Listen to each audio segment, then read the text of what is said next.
ருத்துராஜால் CSK அணியில் விளையாட முடியாது, ஆனால் இந்தியா ஏ அணிக்கு மட்டும் விளையாட முடியுமா? சென்னை சூப்பர் கிங்ஸ் அணியின் கேப்டனாக இருந்த ருத்துராஜ் கெய்க்வாட் முழங்கையில் ஏற்பட்ட காயம் காரணமாக 2025 ஐபிஎல் தொடரில் சிஎஸ்கே அணியின் 5வது போட்டியுடன் விலகினார். முழங்கை காயம் என்பது தொடரில் இருந்து விலகும் அளவிற்கு மோசமானதா என்ற கேள்வி அப்போது கேட்கப்பட்டது. எனினும் அவர் விலகியதைத் தொடர்ந்து தோனி சென்னை சூப்பர் கிங்ஸ் அணியின் கேப்டனாக நியமிக்கப்பட்டார். கேப்டனை மாற்றிய பிறகும் சென்னை சூப்பர் கிங்ஸ் அணி எந்த வகையிலும் எழுச்சி பெறவில்லை. தான் விளையாடிய 14 போட்டிகளில் 4 வெற்றிகளை மட்டுமே பெற்று புள்ளிப்பட்டியலில் கடைசி இடத்தை பிடித்திருக்கிறது.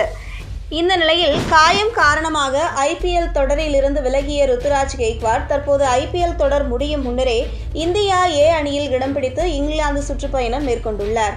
இது பலருக்கும் சந்தேகத்தை ஏற்படுத்தியுள்ளது. உண்மையாகவே ருத்துராஜ் கெய்க்வாட்டிற்கு காயம் ஏற்பட்டு இருந்ததா? ஐபிஎல் தொடர் முழுவதும் விளையாட முடியாத அளவுக்கு அவரது காயம் மோசமாக இருந்ததா என்ற கேள்வி எழுந்துள்ளது. அவருக்கு உண்மையாகவே முழங்கை காயம் இருந்தால் எப்படி இந்தியா ஏ அணியில் இடம் பிடித்து இங்கிலாந்துக்கு செல்ல முடியும்? ஏனெனில் இங்கிலாந்தில் இந்தியா ஏ அணி 3 பயிற்சி போட்டிகளில் விளையாட உள்ளது. இவை 4 நாள் டெஸ்ட் போட்டிகளாக நடைபெறும் நிலையில் இதில் ஒரு பேட்ஸ்மேன் நீண்ட நேரம் நின்று பேட்டிங் செய்ய வேண்டியிருக்கும். காயத்திலிருந்து மீண்ட ஒருவர் நிச்சயமாக உடல் தகுதி தேர்வுக்கு பிறகே இதுபோன்ற 4 நாள் போட்டிகளில் விளையாட முடியும். மேலும் முதல் போட்டி ஜூன் 3 முதல் துவங்கும் நிலையில் அதற்கு முன்னதாக அனைவரும் வலைப்பயிற்சியும் செய்ய வேண்டும்.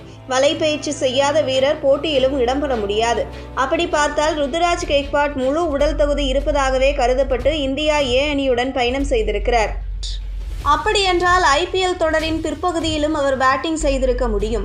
எதற்காக சிஎஸ்கே அணி அவர் முழு ஐபிஎல் தொடரிலும் விளையாட முடியாது என்று சொல்லி அவரை ஒட்டுமொத்தமாக விலக்கியது என்ற கேள்வி எழுந்துள்ளது. முதல் 5 போட்டிகளில் சென்னை சூப்பர் கிங்ஸ் ஒரு வெற்றியை மட்டுமே பெற்ற நிலையில் ருத்துராஜ் கெய்க்வாட்டின் கேப்டன்சியில் அதிருப்தி அடைந்துதான் அவரை சிஎஸ்கே அணி நிர்வாகம் நீக்கியதா, அல்லது அணி நிர்வாகத்திற்கும் ருத்துராஜ் கெய்க்வாட்டிற்கும் கருத்து வேறுபாடுகள் ஏதேனும் ஏற்பட்டதா என்ற சந்தேகமும் எழுந்துள்ளது. ருத்துராஜ் கெய்க்வாட் முழங்கை காயம் காரணமாக ஐபிஎல் தொடரில் இருந்து விலகியதாக செய்தி வெளியான அதே சமயம் அவர் கால்பந்தை தனது கைகளில் எடுத்து சுழற்றி கொண்டு இருந்தார்.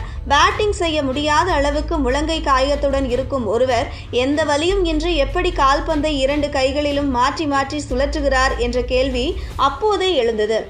இப்போது இந்தியா ஏ அணிக்கு அவர் தகுதி பெற்று இருப்பது அதை மேலும் வலுப்படுத்தி உள்ளது.